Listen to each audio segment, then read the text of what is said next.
I always get the pleasure of either speaking right before lunch when everybody's ready for a break or right before cocktail hour. So my name is Lisa Locker and I'm with Philip Morris, and I have the great pleasure of introducing our next speaker.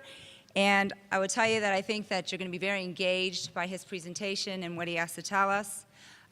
Prior to knowing that I had to introduce our next speaker, I did not know a lot about Tom's shoes. So I went to my fashion experts, which are my teenagers at home, and I said, do you know what Tom's shoe is? And they said, yes, duh, it's the canvas shoe that everybody wears at school. So I knew I was in good hands. I'm thinking I've got a really hip product to talk about. And for those of you who received the tote bag last evening that had the DVD for tomorrow, the Tom Shoe Story, I don't know if any of you had a chance to look at it, but I did. And I'll tell you, it left me inspired to make a difference. And I was really touched by the story of Blake and what his company has done. So not knowing Blake, I researched him on the web, and boy, oh boy, I found a whole lot of information about you. So all of it I won't share, but the things that I'll let you know, and I'll let him share that himself, is that Blake Mycoskie is a true entrepreneur. And not only has he started 1, 2, 3, 4 companies, he has started 6 successful companies from the ground up. And if that wasn't enough, he competed and was only 4 minutes away from winning the reality TV show, I'm sure it's a small one that people haven't heard of, The Amazing Race, with his sister. He is extremely innovative. He is passionate about making a difference. And I had an opportunity to speak with one of his colleagues here, Jill Delorio, who's the Vice President of Business Development. She had a lot to tell me as well. But one of the quotes that I'll say that I wrote down about Blake is that she said that anybody who knows Blake, that really gets to know him, would say this about him, that they are a better person because of it. And I can tell you that there's probably not too many people that I can say that about. And of all the businesses that I read about that Blake has started, all being very successful, I would say the most gratifying would be Tom's, the shoes for a better tomorrow. And I thought, well, how did this concept come about? Well, one of his hobbies is vacationing, and while he was in South America and Argentina in 2006, Blake had noticed that there was severe poverty, and there were so many children running around the streets that had open sores and wounds on their feet that turned into infection because they could not afford shoes. So Tom's is known as the one-for-one company, which, might I add, is the only company of its kind. And for every pair of shoes that is purchased, Tom's gives a pair of shoes to a child in need. There is no advertising involved. It is strictly word of mouth. And since its inception in 2006, there are over 130,000 pairs of shoes that Blake's company has donated to children in need. So this is an inspiring journey, and I will tell you that reading about Blake, it just seems that he has such a love for life, and he is a true leader in making a difference and inspiring others to follow. So without further ado, I'm going to introduce the founder, and I love this title, CSG, which is Chief Shoe Giver, Blake Mycoskie. Okay, so what if we took these shoes, and every time we sold a pair in the U.S., we would give a pair back to these kids that we were with yesterday in Buenos, or outside of Buenos Aires. And there was no percentages, no formulas, just very simple. We'll sell them for like $40, and you buy a pair of our shoes, we'll give the exact same pair to a child in need. And if we can continue selling shoes, then we can continue giving, and we won't be dependent on charity. And to me, as an entrepreneur, that actually was a lot less scary than actually starting a charity and having to ask people for money. So that was the idea. We call it the Shoes for Tomorrow Project.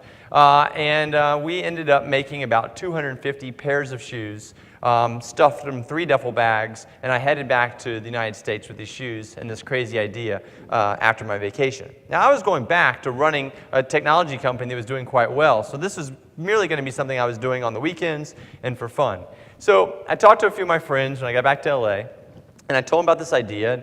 they thought it was kind of odd, but okay, sure, you do lots of odd things. So it wasn't that surprising, but I noticed immediately some of the girls really liked the shoes, and they're like, yeah, I'd buy a pair. And so I sold a few out of my apartment, and I decided, I'd create a little website, and did that. And then some of my girlfriends said, you really should get this in some of the cool, trendy stores in LA, because if you get it in that, then, people start talking about it, and you can sell all your 250 pairs and go back. And I said, okay. So they gave me a list, and I literally emailed and called like about 15 stores in LA, and only one store called me back, a store called American Rag on La Brea. And she saw the picture in the email, and she didn't even take time to read what we did with the give back. She didn't even care. She just thought the shoe was cool. So she invited me in, and in talking to her, when I told her about my one-for-one idea, she just lit up, and she said, I'll take half of your shoes. So she bought 125 pairs, and she was going to put them in 3 stores, and she said, I really want the customers to know what this is all about. How can we really let them know? So I showed her some pictures from my trip, and she said, okay, that's a great picture. Let's put that picture next to the shoes, and then you can write your message. So I wrote, for every pair of Toms sold, we will give a pair to a child in need. And so we put it there, and that was, I think, on a Saturday or Sunday. It was on a weekend. So, but by 4 days later, I get a call from a reporter, and it's a reporter from the LA Times. And she says, I was in American Rag, and I saw these cute red shoes, and I want to know, is this really true? You're going to give away a pair for every pair you sell? I said, yeah. I said, did you buy a pair? She said, no. I said, why not? I was like, come on here. I mean, and it's not that interesting when you buy a pair. So anyway, she says, well, they didn't, I didn't really have time. I was in a hurry, whatever excuse. So I did the interview on Wednesday, having no idea, completely naive as to what a reporter from the LA Times could do to this project we had going on. On Saturday morning, on the cover of the calendar section in the LA Times, there are 2 headlines. One is Da Vinci Code opens at $100 million in sales. The next is Tom's shoes. By 2 o'clock in the afternoon, we had sold 2,200 pairs on our website, and I only had 80 in my apartment. That is my first experience with supply chain problem. First of many, thankfully. So I just couldn't believe it. I mean, I was like, this is unbelievable. I mean, the article was a small article. I had one little picture, and that was it. So I did what, I think all good entrepreneurs do, and I went on to Craigslist and started posting for interns. So that was on Sunday. By Monday, I had about 12 resumes for interns. It was May, so they were getting out for summer. And I had them over to my apartment, and I interviewed them. I had 3 that I liked, and literally the next Wednesday, I gave Jonathan, who was the first intern, who's still with me and runs all the logistics of the company, the keys to my apartment. I said, okay, I'm going back to Argentina tomorrow. I need you and the other 2 interns to call and email these 2,200 people, let them know that it's not going to be the 4 days turnaround that we promised on the website. It's going to be more like 8 or 9 weeks. So I went back to Argentina. We only had 1 person cancel the order, and the only reason they canceled, they said, was they were leaving the country for the summer, and they wouldn't be there to receive their shoes. So that was really amazing. So I went back, and we started scaling up production, building a little factory, et cetera, et cetera. So I never used PowerPoint, so I've just missed some slides. Okay, well, there's me and shoe drop. So after the LA Times article came out, then we started getting lots of press. But one of my favorite pieces was this one. So I get back probably, I don't know, July, August, and we give our shoes out, and we have happy customers now, and more shoes are coming in. And I get this call from Vogue magazine. And so we understand what you're doing. It's really cool. Has anyone written about it in the fashion industry? I said, well, this LA Times. They said, no, but any fashion magazines? And I said, no. They said, great. Can you come to New York? I said, sure. So I go to New York. I said, well, who am I going to meet with? And they said, well, this woman named Anna Wintour. And I was like, Anna Wintour? I was like, where have I heard that name before? I had just seen The Devil's Wear Prada, and I was horrified. So I go to New York, and, I mean, you can only imagine my duffel bag and my 5 samples, and those are the ones. And I met Anna briefly, and then I did the interview, and next thing I know, this photo shoot, and then the article comes out, and now we have every retailer in the world calling us, asking us about our $42 canvas shoe, or at that point they were $38 shoes, and so we sold 10,000 pairs in basically 4 months out of my apartment on our website and through a few retailers in LA and New York. So a lot of people ask me, did your life change when you had the idea for Toms? And that would be a really romantic thing to say yes, but it's not true. What really my life changed is when I went back to give away the 10,000 pairs. I took my mom, my dad, who had never left the country before, my brother, my sister, my interns. I think we had one employee at that point. I took them. And we went and we just hand-placed. We didn't know what we were doing any more than we knew we were doing shoes. It was a logistical nightmare. We were driving around in a van all over the country of Argentina. And you can imagine, we show up and we're giving these shoes away. But it was the most joyful experience of my life. And that's when I knew that I would be doing this, hopefully, if the customers kept buying for the rest of my life. So I came back to the United States, and I sold the 33% ownership I had in my tech company and used that capital to start funding Toms. And we started bringing on people from the shoe industry. We started bringing people with marketing backgrounds, people in online, kind of expertise. And in the next 9 months, we sold 50,000 pairs. And then we went and gave those away in South Africa. Beyond the press, we started getting a lot of celebrity support. And as many of you guys have probably attested to whether Oprah's talked about something and you've sold out of it in a day or a celebrity does, it's been an amazing phenomenon for us is that we don't pay celebrities. We don't even give them the shoes. We charge them for the shoes. And they wear them and they talk about them and that ends up in the magazines and then next thing you know, we sell more and more shoes. So it's been really interesting to see the power of celebrity with our shoes. So we were trucking along there, and we were selling shoes, and as they said, we've now given away 130,000 pairs. So it's been an incredible ride that I've been going through. And, and kind of figuring out, like, besides just sharing the story of Toms, what I could say standing up here in front of you guys is, what are some of the kind of lessons we've learned in this? And how can you apply them to retail? And how are we kind of applying them to what we're doing? And so the first, I think, is if you're going to do something, it's very hip and cool to do giving back now. And that's great. And it's very great to do green stuff. And that's great. But I think that especially the younger demographics are very savvy if it's just marketing. And so you have to be very, very careful if you're going to do something with your company like that it's really transparent. And I think that's why our model has worked, because it's so simple. You buy a pair of shoes, we give away a pair of shoes. So one of the lessons I've learned, and I always encourage people, is if you're going to do something that is either good for the environment or good for people, make sure that you really test it on teenagers. And they are the fastest people for the BS test. Because if they don't buy it, no one's going to buy it. So, and that's what I tell people. And also I say, look, if it doesn't work in your business model to do it in a really simple way, partner with a nonprofit or an organization like Tom's or another organization that it does, because you'll get a lot more value out of that than trying to do it yourself when it doesn't really fit. The second thing I've learned is that giving not only feels really good, like that feeling I had in Argentina was one that changed my life forever. And that's why I decided to sell my other company and do this full time. But in the last 2 years since then, what I've realized is giving is also great for business. And there's 3 specific anecdotes I want to use to kind of illustrate that point.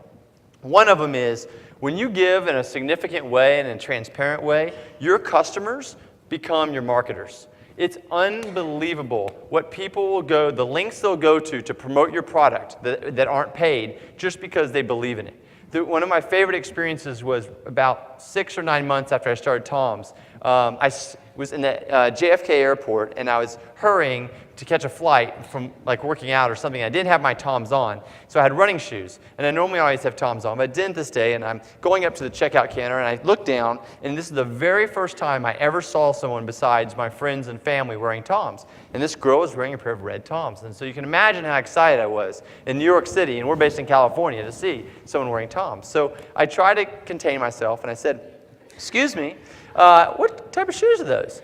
And she looks at me, and her eyes kind of wide, and she goes, "Toms." I was like, "Oh, that's cool." And I started to touch the screen, and she literally grabbed my shoulder, pulled me back, almost fell over. She goes, "But you don't understand. When you buy a pair of these shoes, they give a pair to a child, and there's this guy, and he lives in L.A., and da-da-da. And he was originally going to play polo, but then he decided to help kids. It's a beautiful story." I mean, she's going on and on. And I started laughing, and I said, "I'm sorry." I said, "I'm actually Blake. I started Tom." She goes, "I knew you looked familiar. You cut your hair. Why did you do that?" So I was thinking, okay, this is one person. so what happens when we have 100,000 people out there wearing these shoes? And I think that's why our growth has, we've been growing at 300% a year for the last 3 years, even in this retail climate. And I think that's because everyone out there wearing them is a marketer. So that's the first point. When you're doing something good that people can get passionate about, they'll market for you. You don't even have to advertise. The second point is it's a great tool for attracting talent. When we first started Tom's, and there's 3 of us, and I had just sold my company, and I was trying to be a good steward of the proceeds and hire a team, I mean, we didn't have anywhere near, we still don't have anywhere near the capital to hire the best people in the business. But we got executives from Nike and ASICS and all these fantastic shoe companies to come work for Tom's because they believed in the cause. They had worked their entire life selling shoes. And yeah, they'd had some great times and they made great money, but they never really connected like they could with Tom's. And so I have found that we get, just a side note, with our intern program, which we only give away 16 spots for interns this summer, we have over 1,200 people apply. And that's another thing that we've never advertised. I mean, this is, so when you're doing something where you allow people to not just have a job, but to really have a cause and to get excited about it, it's amazing what it does. We've only had 1 person leave our company in 3 years, and that was just because the growth was too much for them, and we've only had to let go a couple. So we really get great employees, and I think that can work in any business. So whether you can have a really significant giving program in your business or not is irrelevant. What is if you give them something to really believe in, even if it's outside of the office, it's a great way to attract them and to keep them. And the third thing, and this is kind of very relevant to the retail world, is when you're doing something good, other companies, even competitors, want to be part of it. So we've had 3 really cool experiences since we started Tom's. The first is a gentleman named Andrew Rosen, who runs a company called Theory, contacted us right before the holidays in 2007, I think, or 2008, I'm sorry, and said, we love what you're doing. We want to promote you, and we want to give you our windows during the holidays. Now, the holidays is the most important quarter, right, in your business. Yet, here is a person in the fashion business that's willing to give us a tremendous amount of real estate, not like, during sales time or some other time, but during the holidays. So, and they sold, thousands of shoes for us, and we gave thousands of shoes to kids in Ethiopia because of it. But they didn't ask for, they didn't squeeze us on margin, or they didn't ask for any special thing, or RAs, or any of that stuff. He's like, I'm buying the shoes, whether we sell them or not. I want to know these kids are getting shoes, and they ended up selling them out and ordering more. So the cool thing is just to see that to attract someone's attention like that. The second thing was, and this is the same year that happened, was the publisher of Vogue magazine, a guy named Tom Florio, contacted us, who I'd met at a cocktail party. And he said, I give about 500 client gifts a year. And this year, I want to give them all a pair of Tom shoes. He didn't ask for a discount. He paid full retail price. And he gave every single person, in the fashion industry. Now you can imagine what the publisher of Vogue's holiday list looks like. So now we are getting every major brand, every major retailer, probably some of you guys got them, knowing about our mission. This is advertising we could never buy because Tom wanted to support what we were doing. And then the last thing that happened just a few months ago, which has been really amazing, is we got contacted, or I met actually his son, and then he introduced me to his father, by Ralph Lauren. And David Lauren, when he introduced me to his father and talked about what we were doing, explained to me that Ralph Lauren Company had never in 40 years ever co-branded a product. 40 years, never done a co-branded thing. And the first product they were going to do was Tom's shoes. So that was incredible. And Ralph designed about 4 pairs for men and 4 pairs for women, and they sold them in the rugby stores, and they sold incredibly well. And we're going to come out with another collection with them this summer. And it was super exciting. But to have that type of support, which technically we have is somewhat competitive because we're all trying to sell it kind of to the same audiences, was just amazing. So I think the third point is that when you're doing something good, people really will get behind you. And oftentimes, going back to the first point of authenticity, they'll get behind you because they realize by partnering with you is maybe even better than them trying just to do their own initiative themselves. They can keep it really authentic and transparent. So it's been an incredible journey and a very, very fast one in the last 3 years. We'll turn, our 3rd birthday is on May 8th. And it's been really amazing in all the learning of all the different vocabulary words and what we're doing and how you do stuff in retail. One of the things that's been the most fascinating to me, and I want to share with you today, was kind of what works and what doesn't. So this works. Whole Foods. When I started Tom's, if someone told me that our #1 customer would be a grocery store, I thought, no way. It's just impossible. We were approached by Whole Foods and started talking to them, and they have us in about 90 stores right now, and this is a very typical display in Whole Foods. And they're moving them at 15, 18% sell-through on a weekly basis. It's even now in this economy. It's unbelievable how good a job that they've done. So that's that customer. So now we go to your surf boutique. Totally unrelated. This is in Laguna Beach, I think. Really the teen girl market. And this is a display they did for Valentine's Day, which I really loved. Also, one of our top-selling stores. This was actually last week on Oxford Street in London. Topshop gave us all the windows. And it's really cool. You can't see it from this display, but on one side says shopping and one says giving. And on the shopping side, the shoes are going into the bags. And on the giving side, the bags have turned into parachutes and they're dropping the shoes. And I thought that was really cute. But Topshop is a totally different customer to either of those. And then another one in London, Selfridges. They gave us last year all the windows when we went into Selfridges. They've been one of our top-selling stores. Now here's a luxury store selling $42, $45, $48 shoes. There's the Theory Wall. Oops, that's my relief. So the point of that is Selfridges to Topshop to a grocery store to a boutique. They all have different customers, but they're all selling the shoes. The one thing that we found, the reason why those have worked, and we've had plenty of stores, and I'm not going to mention them, not work, is they're telling the story. So my final point is, right now I think people are buying by emotion, and they're buying because they want to feel good, because there's not a lot of stuff to feel good about right now. So whether you're working with Tom's or another product, like a TerraCycle product or another product, if I've learned one thing in all this time, in these last couple years, is tell the story. Don't just assume the product's going to sell itself. Because we've had some major flops with the exact same shoes and in the exact same competitive stores. But the ones that commit to telling the story, the sales have been incredible. So whatever you're doing, I really think the competitive advantage to selling stuff in this climate is get something that people are going to be excited about emotionally, and then really be bold in telling the story. And when you tell the story, it's more not just telling them, it's getting them to participate in it. So a big thing that we do is we really get our audience to participate. And I'm actually going to give you guys a chance to participate right now. So one of the things I've become fascinated with is mobile marketing. And how many people are using text campaigns at your stores right now to build your databases and sell more stuff? Raise your hand. 1, 2, 3. Everyone's hand should be up next year. This is the most amazing phenomenon. So I'm going to let you do it right now, just as all the high school and college kids. So pull out your cell phone.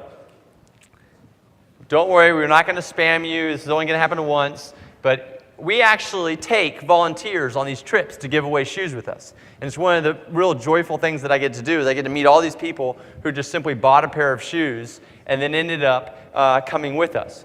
So we charge people to go on the trips, but on every trip we take someone who's won a contest. And we have this contest going on all the time. So basically all you do is you text the word shoes to the phone number 75309. And then you'll get a text back and you follow the instructions and you'll be registered. So in a couple months we're going to draw someone's name. Someone in this audience might be coming with me to Argentina to give away shoes. And if you can't leave work, then you can give it to a friend. It is transferable, so don't worry. But more importantly, the reason why I want you to do this is not just so you'll see and maybe win the trip, but in the next week, we're going to have an interaction with you that I hope will really surprise and delight you and hopefully give you ideas of how you can use this technology and get your audience to participate more with you. So, in closing, before I go to question and answers, I wanted to just show you, whoops, not yet. This is a video right now. We have a group called the Vagabonds. And if you're one of our retailers, you might know about the Vagabonds. Basically, it's 20 young people that come to LA. They live with us for 3 months. They learn everything about our business, and then we send them out into the world in 5 vans. These vans are wrapped with, with our messaging, and they go and they do events at retailers. They do events on college campuses, and they just kind of become a disruptive force wherever they go. But one thing they do is they make sure that people know about the one-for-one message. So I will be honest, I have not seen this video yet because the other one didn't work.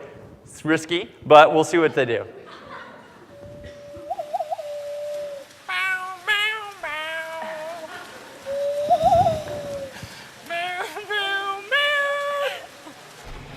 We are in Oxford, Mississippi. We're doing an event at Ole Miss tomorrow. We think it's going to be a pretty good event. It's gonna be pretty good. Pretty bag.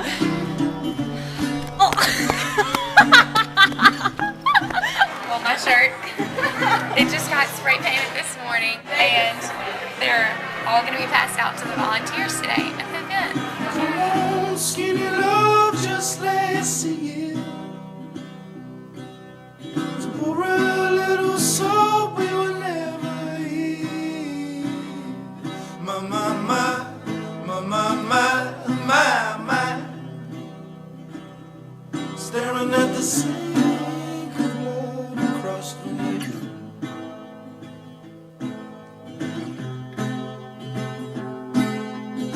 I got a pair of Tom's shoes in my hand. The best thing going on right now is Tom's shoes.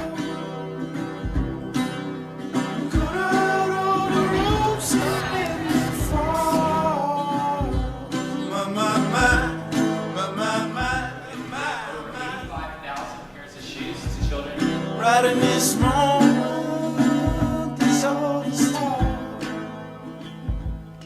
And I told you to be patient, and I told you to be fine, and I told you to be bad. Look at this list. These are shoe sales. Before I show them. But the point is that we have 20-something events a week going on. And these young people are so passionate, and their passion spreads like you can't imagine. And it really is, I mean, when people ask me what the future of Tom's is, that's the future of Tom's. I think is it used to be what made you hip and cool when you were young in high school was the sarcasm and the kind of doing your own thing and not really being participatory and not paying attention. But I tell you, the rock stars in the high schools and colleges now are the kids who are starting the Give Back program, starting the recycling program. And when these kids go out to college campuses, they're rock stars, and they're able to take our message, and the message really means something. And it's because we're allowing them to participate in with us. We're not trying to control our brand so tight. I mean, there's going to be things that happen that, yes, are problems, and we deal with them. But the benefit we get by allowing them to take their passion for what we're doing and own it is far outweighs that. So that's it.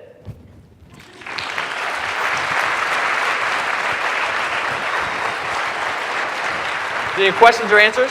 Sure? Okay. Yeah. I was wondering, where have you gone besides Argentina and Ethiopia? Where do you plan to go, and do you go on all the trips? Sure. The question is where have we gone besides Argentina, and do I go on every trip? We do a lot of shoe giving in Ethiopia. We've been to South Africa. We continue to give in Argentina as part of our sustainability mantra. I don't go on every trip anymore. I go on about 4 or 5 trips a year, so I probably spend about a quarter of the year outside of the country on trips. One of the things that I'm most excited about with it right now is there's a horrible, horrible foot disease in Ethiopia. So you say, why are you excited about that? Well, I'm excited about it because we found a way to prevent it with a special rubber boot that we're making for these kids. But what makes it even better is we're making the boot in Ethiopia now. So we're creating jobs as well as preventing these people from getting this disease. So if someone asks me, hey, I have some friends in Guatemala or Haiti and I really want to give them shoes, I used to be like, great, let's do it. Now we've gotten much more disciplined and we're really focusing on going deep in a few areas. So Ethiopia, and specifically southern Ethiopia, is our main focus. And then we're doing some disaster relief in Haiti. And then we always will continue in Argentina. Yeah. Thanks for a compelling presentation. Oh, thank you. I'd like to ask you, please, do you think that your business model, your brand, has a stretch into other product groups, such as glasses, shirts, Medicare, things like that? Absolutely. I'm glad you asked that question. And usually I talk about it. So my favorite entrepreneur that I've studied, and I've read a lot of biographies, is Richard Branson. And when you look at what Richard's done with the Virgin brand, it's pretty phenomenal because he started selling records. And what he did was he didn't capitalize on a product category or an industry. He capitalized on an attitude. And like I said earlier, in the 60s and 70s, the youth, the cool youth, were the sarcastic, anti-government, really rebellious type. And so he took that attitude and he took it and he created a brand in all these different categories. And no one else has really ever done that. I think that same kid that he kind of took with him along his journey is now the kid who's doing the recycling program at their high school or college. So my dream, 10 years from now, is that Tom's will become the next Virgin. So we are developing multiple different product lines right now, lots of different industries, totally unrelated to apparel or shoes. We're looking at product development not as what we can sell, but what the people need. So when I go to Ethiopia and I realize that people are dying because they don't have fresh water, so I'm giving them a shoe and they're not getting the disease anymore, but they have leeches in their throat when they drink this water, I'm very quickly trying to figure out how can I help with the water crisis. Same thing with school supplies, same thing with eyewear. So what we're trying to do is we're building the distribution channels in Ethiopia and Argentina and Haiti. So beyond just taking shoes, what other products we can take. And we are very much open for business, for ideas. Just as Tom said, my email is pretty simple too. Blake@tomshoes.com. And it does take me probably a few days to get back. But I will get back to you, and I'm open for new ideas of how we can partner. Because I can tell you what, with the new products, I don't want to learn to make things again. It was already hard enough learning to make shoes. So I'd much rather partner with people who are already making things where we can work together and help a lot more people. Yeah. About 18 months ago, Crocs was obviously the darling, and obviously they don't have the social aspect of giving, but what have you learned from the demise of that organization? Well, Crocs is still a valuable company. Market cap. They're not as valuable as they once were, but maybe they were overvalued in the first place. I think that maybe they had something that really worked, and I think it still works for a lot of people. I think Crocs are very comfortable. They're fine. But I think that they really tried, because they were a publicly traded company, they had a lot of pressure to keep that same growth going, and it was just unrealistic. And I think that happens to a lot of publicly traded companies. So they had to go into wedges and things that just didn't make any sense with the brand. And so I think they kind of lost a little bit of who they were. And kind of going back to the customer, is the customer sees that and they very quickly lose their loyalty and their passion when you're kind of pretending to be something maybe you're not. And I think they lost that loyalty and that passion of their core customer, which then affected retail and who knows? We're a tiny company compared to them, so I'm sure being public and having all those issues is a big headache, and I hope I never have it. So I feel for them, but it's still a great company. Yeah. Why is it called Tom's? That's a very good question. Why is it called Tom's? So when I started Tom's, as I said originally, it was the Shoes for Tomorrow project. We never even thought this would be a business when it first started. And then we thought, okay, you buy a pair today, we give away a pair tomorrow. And then we thought, okay, well, maybe we'll call them tomorrow's shoes. Well, tomorrow doesn't fit on that little white tag on the side of a shoe. So I said, let's just call them Tom's. Well, now everyone wants to meet Tom. So, but I'm really glad we did, because there's actually a really interesting thing that happens in our office and in our community is, because my face is in all the press and because I'm the one speaking, everyone wants to meet me or who they think is Tom. And so when they come to the office, they're in public places, they say, who's Tom? I want to meet Tom. And so what we'll do as a joke is we'll actually point to someone over in the office and say, there's Tom. And they'll go over to like, you Tom? And they're kind of looking like, you don't look like the person in the magazine. And then they're like, yeah, but she's Tom too. And it's like, they start like, what's going on? And then we tell them, we really believe that we're all Tom because we can all make the world a better tomorrow. And that's become a real important part of our culture. And so I'm really thankful that casually we just named it Tom's. Yeah. Thank you for the good job you're doing. I just want to know, I'm from Ethiopia originally. What part? I am from the northern Tigray. In Tigray? And I Yeah, have Tigray. been- Yeah. I've been there. I have been the center and south. Very much I'm familiar with Ethiopia. But some areas are very remote. Do you get help from local people how to distribute your charity? Sure. That's one of the biggest challenges we have as we continue to grow so fast. The question is, how do you continue to distribute when you're selling? I mean, we'll give away well over 300,000 pairs of shoes this year. So, and we'll probably double or triple that in 2010. So how do we keep up with that? So what we've realized is, we are a for-profit business. I really believe that you can do well and do good at the same time. And that actually by being a for-profit business will motivate other entrepreneurs to think about integrating giving into their business models. And so as a for-profit business, we really want to keep that differentiation between for-profit and nonprofit. So rather than, well, we do have a nonprofit that allows us to take people on these trips and for them to get tax write-offs, we were going down the path of maybe having to create all this infrastructure on the ground like in Ethiopia. And what we found and what we're continuing to work on is that there's a lot of really good nonprofits and NGOs that already exist. They just need materials and funding. And so what we're doing is we've decided, made a conscious decision to actually support nonprofits for our distribution. So we give them the shoes, we continue to audit them, we help them with what we've learned, and then they're the ones that are going to the health clinics, the schools, and the other areas in the really remote areas to distribute the shoes. And so far it's working really well. Yeah. A trip is usually, if you go to Argentina, it's 7 or 8 days. Usually fly out on Friday night, arrive Saturday morning, and then fly back out Sunday night, arrive Monday morning. And then if it's an Ethiopia trip, it's probably at least 2 weeks because it's such a long place to go. And you can apply on our website if you're interested in going, or you might win. Yep. Sure. Hi, Blake. My name is Nikki. I'm from University of Wisconsin-Stout. And my question for you is, being an entrepreneur of 6 times, how do you go about generating your ideas into a business? Or, what are the building blocks to building your own business? Okay. First, let me say something. It was a wonderful introduction, but 3 of my 6 businesses failed miserably. So not all 6 are... I don't think that's ever in Google, but it's true. So how do you have the ideas? It started when I was 17 years old. I had an idea for a laundry business because I had a broken leg and I couldn't carry my laundry to the laundry facility in my college.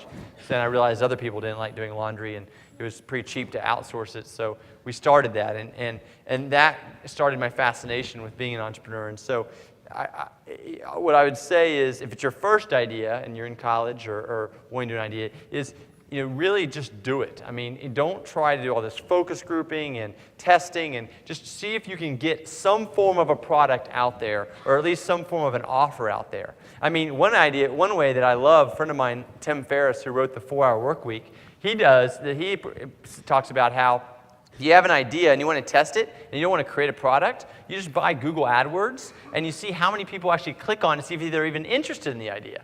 And so then so they might be frustrated, they click on the ad and nothing's there, but then he gets that data to know, is it even a possible interest. So I always say to people, test the idea in terms of the least possible cost you can to see if it actually has a response or it works or whatever before you go out and write a business plan and try to raise money or sacrifice and doing a mortgage on your house or all those stories you hear. Because most ideas don't work. For every business I've started, I probably had 10 ideas that I didn't even try because in that first phase I realized that for whatever reason, there was a reason that company or product already didn't exist. Any more? One in the back. Sure. Originally, for about the first year and a half, I did it. And then I got, I was having a lot more demands on my time, and I realized that probably wasn't my greatest skill strength. So we hired 2 people that work with me, and we work with different agents and different people to help us, kind of develop. We actually have a new shoe coming out in the fall we're really excited about. It actually has laces, but it also has elastics so you don't have to wear it with laces. That was the way I compromised with my staff. But we're constantly trying to keep our core shoe, but then also have a few different models so that we can sell year-round because our slip-on is very much a spring, summer, or southern climate shoe. So by having a lace shoe is going to allow us to sell year-round. But we have some great designers that work on staff with us. Yep. Yep. No. Well, yes, we take them each year. No, they don't need to have a fashion background. We have 3 semesters. We run it like a college program. I mean, you have fall, spring, and summer. They come, we pay for their living, and they get a food stipend. And they are treated as professionally and as serious as our employees. We actually charge our employees if they have an intern. So in your P&L in your department at the end of the year, and your bonus is based on your profitability, we actually charge you if you have interns. So we used to have 40 interns, and then it went down to 16 when people realized they'd be charged. But it made our program a lot more efficient. And it also made our program to where these interns that come in, a lot of them get hired. I think we have about 48 full-time employees. I think over 20 of them were interns first. So it's a great way for us to really get to know them to get to know us, and then possibly join the company. And you can also sign up for internships on our website. Good? Okay, thank you guys.